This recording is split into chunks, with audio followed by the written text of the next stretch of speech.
Good morning दोस्तों। आप सभी अच्छे होंगे, स्वस्थ होंगे, मस्त होंगे और इसी के साथ अपने टॉपिक की ओर अग्रसर होते हैं। आप सबको पता होना चाहिए कि हमारे पिछली क्लास में हमने क्या पढ़ा था। तो मैं बता दूं आपको, हमारी पिछली क्लास किस चीज की थी। जो हमारी राजस्थान की झीलें हैं उनको हमने स्टार्ट किया है और उसमें से हमने अजमेर जिले की जो मीठे पानी की झीलें हैं उनको कंप्लीट कर लिया है। इसके बाद हम उदयपुर जिले की झीलों के बारे में चर्चा स्टार्ट की थी पिछली क्लास में और उसमें से 3 जो मीठे पानी की झीलें हैं उदयपुर में, उनके बारे में हमने चर्चा कर ली। उसके बाद में भी हमारी जो बची-खुची मीठे पानी की उदयपुर की झीलें हैं, उनके बारे में कुछ चर्चा कर लेते हैं इस क्लास में। तो आइए अपने टॉपिक की ओर अग्रसर होते हैं। तो देखिए, हमारा मेन टॉपिक क्या होगा? झील। उसमें हमने उदयपुर जिले के झीलों के बारे में चर्चा स्टार्ट की थी। तो हमारे 3 जो झीलें हैं वो हमारी कंप्लीट हो चुकी हैं। चौथे नंबर की झील को हम स्टार्ट करेंगे। चौथे नंबर की झील या सागर क्या है हमारा? स्वरूप सागर। अब हमारी जो 3 झीलें हैं वो कौन-कौन सी कंप्लीट हुई हैं? सबसे पहले पिछोला झील, उसके बाद में दूध तलाई और फिर फतेह सागर। ये कहाँ पर है तीनों की तीनों? अजमेर में, उदयपुर में। इसके बाद चौथे नंबर पर स्वरूप सागर आता है। स्वरूप सागर की बात करेंगे। स्वरूप सागर। अब देखिए, स्वरूप सागर जो है, मैंने आपको पिछली क्लास में बताया था कि जो हमारी पिछोला झील है इसकी ही बगल में क्या है? दूध तलाई। और उसी की बगल में क्या है? पिछोला झील की बगल में ही क्या हमारा? फतेह सागर। ये दोनों पिछोला झील के ही आसपास के क्षेत्र में हैं। ठीक है। अब देखिए, ये आपको मैं एक डायग्राम के माध्यम से बता देती हूँ। ये हमारी पिछोला झील, ठीक है। ये यहाँ पर छोटी सी झील है, ये है दूध तलाई। ठीक है, दूध तलाई। इसके बाद में ये यहीं पर इससे टच हो रही है। ये कौन सा? हमारा स्वरूप सागर। ठीक है, स्वरूप सागर है ये। अब यहाँ पर क्या है हमारी? ये हो जाएगी हमारी फतेह सागर झील। फतेह सागर, स्वरूप सागर, पिछोला और दूध तलाई, ये झील तीनों चारों एक बराबर में है। ठीक है, एक दूसरे के आसपास में स्थित है। अब यहाँ से कोई नहर निकाली गई है जिससे कि फतेह सागर और स्वरूप सागर का जल एक दूसरे में प्रवाहित होता रहे। फतेह सागर और पिछोला झील को जोड़ने वाली जो झील है या सागर है वो कौन सा है? स्वरूप सागर। आपको समझ में आ गया होगा कि ये स्वरूप सागर किस किस को जोड़ता है? तो फतेह सागर और पिछोला झील को जोड़ने का कार्य करता है। तो आइए लिखते हैं, ये कहाँ पर है हमारी? उदयपुर में। उदयपुर में हमारी ये कौन सी झील है हमारी? स्वरूप सागर, जो हमारा कहाँ पर है? उदयपुर में। और इसका निर्माण कब हुआ है? निर्माण की बात करें तो निर्माण कब हुआ है? 1857 ईस्वी में इसका निर्माण किया गया है। अब आपको पता होना चाहिए, पॉइंट बनाकर लिखना, कि ये जो झील है यह स्वरूप सागर, स्वरूप सागर, पिछोला झील व किस किस को जोड़ता है? फतेह सागर को, फतेह सागर को जोड़ता है। कौन सा सागर? स्वरूप सागर, फतेह सागर और पिछोला झील को जोड़ने का कार्य करता है। इसमें सिर्फ यही है स्वरूप सागर के डिटेल में। उदयपुर में है निर्माण 1857 ईस्वी में। यह स्वरूप सागर के ऊपर यह स्वरूप सागर, पिछोला झील व फतेह सागर को जोड़ता है। ठीक है, यह को मिटा दीजिए इसमें से। स्वरूप सागर, पिछोला झील व फतेह सागर को जोड़ने का कार्य करता है। ये यहाँ तक स्वरूप सागर हो गया। इसके बाद हम आगे चलते हैं 5वें नंबर की जो उदयपुर की झील है उसके बारे में। उदय सागर, उदय सागर झील, सॉरी है ना, ये हो जाएगी उदय सागर झील। उदय सागर झील ये भी कहाँ पर है? उदयपुर में। हम किस जिले की झीलों के बारे में चर्चा कर रहे हैं? तो उदयपुर जिले की झीलों के बारे में, ये आपको पता है। और हम उदयपुर की मीठे पानी की झीलों के बारे में चर्चा कर रहे हैं। ये याद रखना कि उदयपुर की जो मीठे पानी की झीलें हैं, अभी हम सिर्फ सभी जिले की जो मीठे पानी की झीलें हैं उनके बारे में ही चर्चा करेंगे। इसके बाद जब मीठे पानी की समाप्त हो जाएंगी तब हम क्या करेंगे कि खारे पानी की जितनी भी झीलें हैं उनके बारे में चर्चा करेंगे। तो यहाँ तक देखिए, उदय सागर है वो कहाँ पर है? उदयपुर में। निर्माण कब किया गया? निर्माण निर्माण कब किया गया इसका? 1959 ईस्वी में। ठीक है, 1959 ईस्वी में क्या किया गया इसका निर्माण। अब इसका निर्माण किसने किया? राज सिंह के द्वारा। राज सिंह के द्वारा इसका निर्माण किया गया है। अब मैंने आपको पिछली जब हमने जो हमारी नदियों का टॉपिक स्टार्ट किया था, मैंने उसमें आपको बताया था कि जो हमारी उदय सागर झील है ये किस नदी पर है? तो ये है हमारी आयन नदी पर। आयन नदी को इस झील के बाद में किस नाम से जाना जाता है? तो बेड़च नदी के नाम से। जब हमने बेड़च नदी के बारे में नदियों के टॉपिक में स्टार्ट किया था, बेड़च नदी का टॉपिक, उसमें ही मैंने आपको बताया था कि आयन नदी को ही बेड़च नदी या बेड़च को ही आयन नदी कहा जाता है।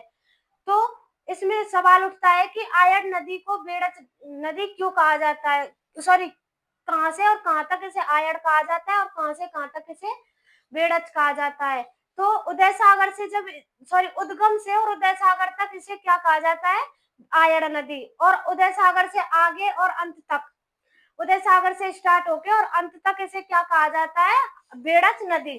तो देखिए, जैसे आपको बता दूं, ये है इसका उद्गम क्षेत्र, ये कोई पहाड़ी क्षेत्र है, यहाँ से इस नदी का उद्गम हुआ। कौन सी नदी? हाँ, कौन सी नदी है ये? आयन नदी। यहाँ पर इसे क्या कहा जाता है? आयन नदी। ये हमारी झील हो गई, कौन सी? उदय सागर। ठीक है, ये उदय सागर झील। यहाँ से जब ये नदी स्टार्ट होगी दोबारा से, इस झील के बाद में जब ये दोबारा स्टार्ट होगी तो इस झील का नाम क्या रखा जाएगा? बेड़च नदी। समझ में आ गया होगा कि बेड़च नदी उदय सागर से आगे और उदय सागर से पीछे क्या कहा जाता है? आयन नदी। तो देखिए, पॉइंट बनाकर लिखना। इस झील में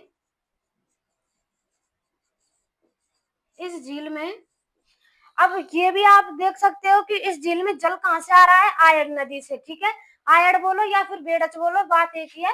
इस झील में आयन नदी से जल आता है, आयन नदी से जल आता है। किस नदी से जल आता है? आयन नदी से। ठीक है, और इसके बाद में, इस झील के बाद में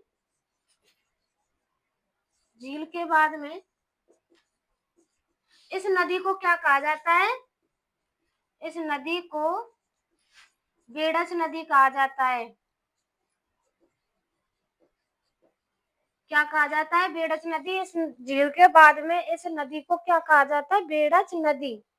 और इससे पहले क्या कहा जाता है? इससे पहले कहा जाता है इसे आयन नदी। ठीक है, ये यहाँ तक है। इसके बारे में आगे और चर्चा करेंगे। ये हमारे स्वरूप सागर और उदय सागर झील कंप्लीट हो चुकी है। अब हम जो आगे इसकी जो और झीलें बची हुई हैं उनके बारे में चर्चा कर लेंगे, उदयपुर की।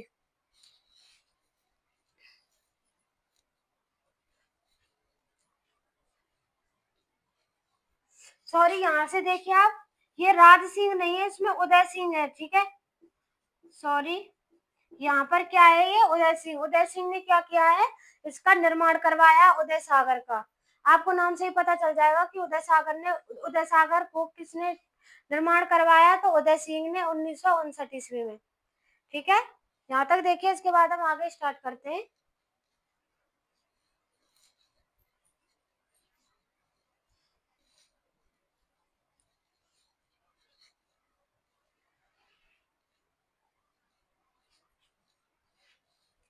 तो चलिए आगे चलते हैं। ये हम उदयपुर की जो मीठे पानी की झीलें हैं उनके बारे में चर्चा कर रहे हैं। और कितनी झीलें हो चुकी हैं उदयपुर की मीठे पानी की? 5 झीलें। ठीक है, तो देखिए, इसके बाद में 6वें नंबर की जो झील है हमारी, बड़ी झील। ठीक है, बड़ी झील है। ये भी हमारी कहाँ पर है? उदयपुर में। उदयपुर में है बड़ी झील भी। और इसी को क्या कहा जाता है? बड़ी तालाब भी कहा जाता है। बड़ी तालाब व जना सागर भी कहा जाता है। जना सागर, बड़ी तालाब व जना सागर भी इसे कहा जाता है। ठीक है, और इसमें ही देखिए, इसका निर्माण किसने किया? इसका निर्माण किया राज सिंह ने। ठीक है, इसमें है वो राज सिंह ने इसका निर्माण किया। और इसका निर्माण क्यों किया? तो राज सिंह ने अपनी माता अपनी माता कंवर के लिए, सॉरी कंवर की स्मृति में, कंवर की स्मृति में किया। ठीक है, ये निर्माण क्यों किया गया था राज सिंह के द्वारा? तो अपनी माता कंवर की स्मृति में इसने इसका निर्माण किया था। अब इसमें सबसे इम्पोर्टेंट जो चीज है वो है कि जो बड़ी झील है, यहीं पर बड़ी झील के यहाँ पर क्या है कि मछली, राजस्थान का सबसे पहला मछली अभ्यारण्य है। ठीक है, मछली अभ्यारण्य कहाँ पर है राजस्थान का सबसे पहला? तो यहीं पर बड़ी झील में। यहाँ पर राजस्थान का सबसे बड़ा, सॉरी सबसे पहला मछली अभ्यारण्य स्थित है। मछली अभ्यारण्य स्थित है। कहाँ पर स्थित है? इस बड़ी झील के पास में। और क्या स्थित है? पहला राजस्थान का मछली अभ्यारण्य। यहाँ तक देखिए, इसके बाद हम आगे चलते हैं। ये हो गई इसकी 6 जो है झीलें, किस जिले की? उदयपुर की। अब इसके बाद में हमारा स्टार्ट होगा कौन सा जिला? सलूम्बर। तो यहाँ तक देखिए, इसके बाद हम आगे चर्चा करते हैं। यहीं पर आप लिख लीजिए कि हमारा नया टॉपिक क्या है? सलूम्बर जिले की झीलें। सलूम्बर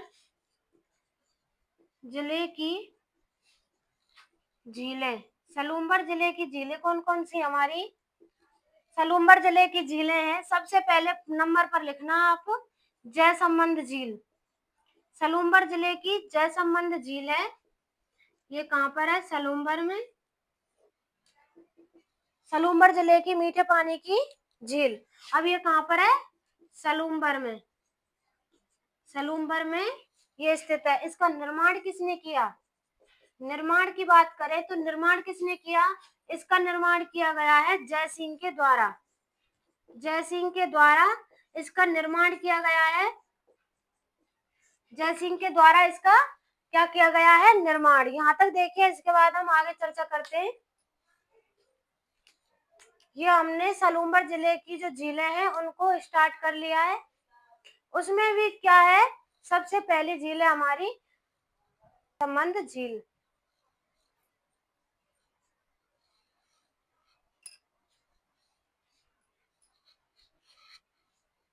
तो चलिए आगे स्टार्ट करते हैं।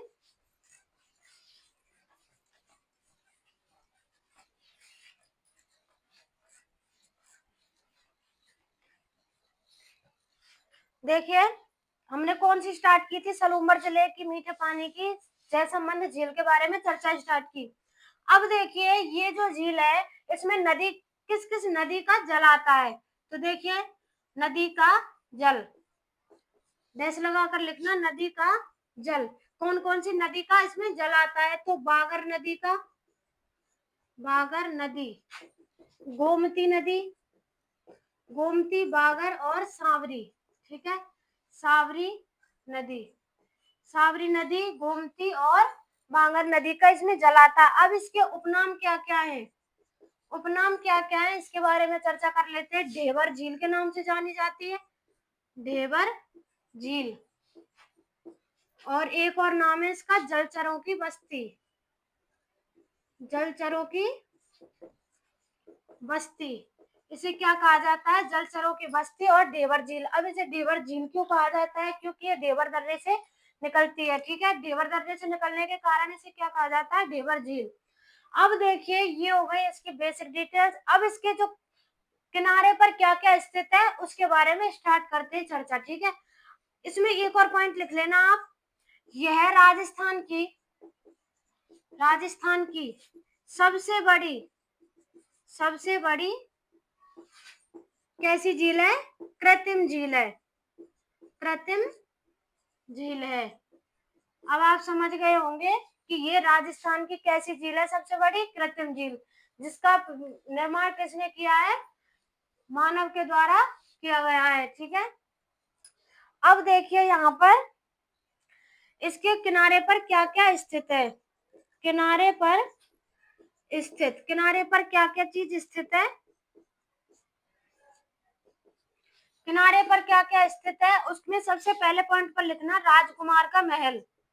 राजकुमार का महल, राजकुमार का महल। दूसरे पॉइंट पर लिखना चित्रित हवा महल। चित्रित हवा महल।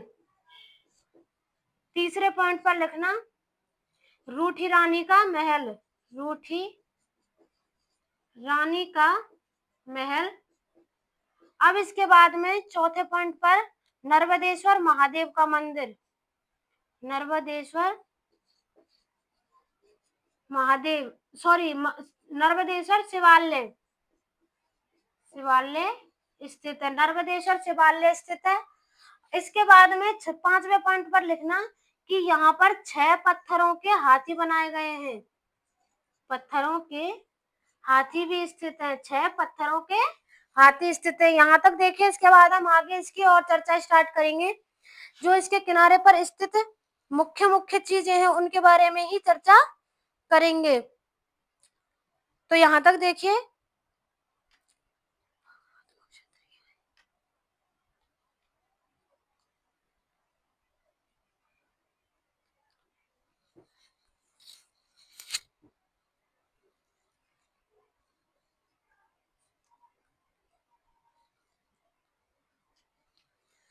तो आइए आगे चलते हैं।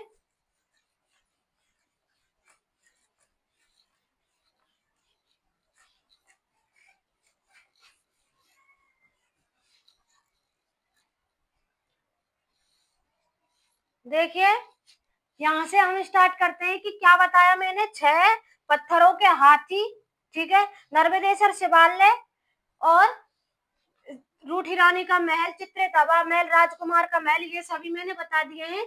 तो 7वें पॉइंट पर लिखते हैं कि यहाँ पर क्या स्थित है। हमारे कितने पॉइंट हो गए, 5। 6वें पॉइंट पर लिखना है कि यहाँ पर 6 कलात्मक छतरियां भी स्थित है। कलात्मक छतरियां, कलात्मक छतरियां भी स्थित है। 7वें पॉइंट पर यहाँ पर क्या है, जयसंबंध अभ्यारण्य। जयसंबंध अभ्यारण्य भी यहीं पर स्थित है। यहाँ पर जयसंबंध अभ्यारण्य है और इस अभ्यारण्य में क्या किया गया है, यहाँ पर पशुओं के शिकार के लिए, पशुओं के शिकार के लिए, शिकार के लिए औदियां बनाई गई हैं। औदियां बनाई गई हैं। अब औदियां किसे कहते हैं, तो औदियां कहते हैं कि जब पशुओं का शिकार होता है इसमें, तो कोई ऐसा स्तंभ बनाए गए हैं कि जिन पर चढ़कर जो मनुष्य हैं वो देख सके, ठीक है, उसका अवलोकन कर सके जब पशुओं का शिकार करते हैं। और इसके बाद में ही लिखना 8वें पॉइंट पर, यहाँ पर 7 छोटे बड़े टापू स्थित हैं। छोटे बड़े टापू स्थित हैं। क्या स्थित है, छोटे बड़े टापू। अब वो छोटे बड़े टापू कितने स्थित हैं, 7। उनमें से सबसे बड़े टापू का नाम क्या है, सबसे बड़ा टापू। सबसे बड़ा टापू किस नाम से जाना जाता है, बाबा का भाखड़ा। बाबा का भाखड़ा के नाम से सबसे बड़ा टापू जाना जाता है। और छोटा टापू, सबसे छोटा टापू किसके नाम से जाना जाता है, प्यारी के नाम से। सबसे छोटे टापू का नाम क्या है, प्यारे, और बड़े का नाम बाबा का भाखड़ा। इनमें से ही एक टापू पर आइसलैंड रिसोर्ट भी बनाया गया है। आइसलैंड रिसोर्ट भी बनाया गया है। एक जो हमारा टापू है उस पर क्या किया गया है, आइसलैंड रिसोर्ट भी बनाया गया है। ये कितने टापू हैं यहाँ पर, 7 छोटे बड़े टापू। अब मैंने आपको टापुओं के बारे में पहले ही बता दिया था कि टापू कहते किसे हैं, तो किसी छोटे से जो जलीय खंड होता है या फिर जलीय भूभाग के मध्य में अगर कोई स्थलीय भूभाग हो तो क्या होता है, उसे ही टापू कहा जाता है। अब आप देखिए ये यहाँ तक। इसके बाद में 9वें पॉइंट पर लिखना कि यहाँ पर सिंचाई के लिए क्या किया गया है, सिंचाई के लिए 2 नहरें निकाली गई हैं, 2 नहरें निकाली गई हैं। 2 नहरें कौन-कौन सी है वो? पहली लिखना श्यामपुरा और दूसरी कौन सी है? भाट। श्यामपुरा और भाट नदी है, सॉरी नहरें हैं जो निकाली गई है किस अभ्यारण्य से, सॉरी किस झील से? तो इसी जैसमंद झील से। अब इन दोनों की कुल लंबाई कितनी है? कुल लंबाई, दोनों की कुल लंबाई कितनी है? 324 किलोमीटर। इन दोनों की लंबाई को मिलाकर कितनी है इन दोनों की लंबाई? 324 किलोमीटर। यहाँ तक देखिए, इसके बाद हम आगे जो एक आध पॉइंट और बचा है इस झील के बारे में, उसको कंप्लीट कर लेंगे।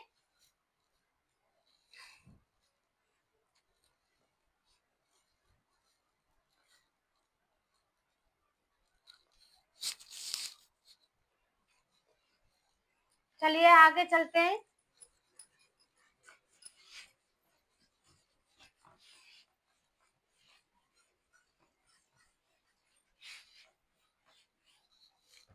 देखिए, इसमें 10वें पॉइंट पर लिखना है, 9 पॉइंट हो चुके हैं हमारे। 10वें पॉइंट पर क्या लिखेंगे कि इस झील के पूर्वी भाग में लसाड़िया का पठार स्थित है। लसाड़िया का पठार भी स्थित है। इस झील के पूर्वी भाग में क्या स्थित है? लसाड़िया का पठार, जो कहां पर है? सलूम्बर प्लस प्रतापगढ़ के मध्य। सलूम्बर में प्रतापगढ़ के मध्य में क्या स्थित है? लसाड़िया का पठार, जो इसी झील के पूर्वी भाग में स्थित है। तो यहाँ तक देख लीजिए, इसके बाद हम आगे चलते हैं।